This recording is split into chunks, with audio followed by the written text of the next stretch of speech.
Bugun Rossiyada minglab muhojir yoshlar oson ish degan yorqin e'lonlarga ishonib, firibgarlik zanjirining oxirgi halqasiga aylanib qolmoqda. Telegram orqali tarqalayotgan bu takliflar ortida esa yillar davomida soyada ishlab kelayotgan uyushgan guruhlar turibdi. Moskvada tahsil olayotgan o'zbekistonlik talaba Umidjon ham aynan shu qopqonga tushdi. U qo'shimcha daromad topish maqsadida Moskva ishlar nomli Telegram kanal orqali taklif etilgan hujjat tashish ishiga rozi bo'ladi.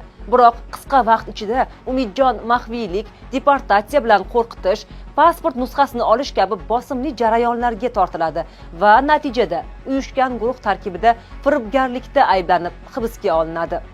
Umidjonning otasi Murodjon A'zamov shu ssenariy bo'yicha aldangan boshqa o'zbekistonlik yoshlarni ham aniqlagan.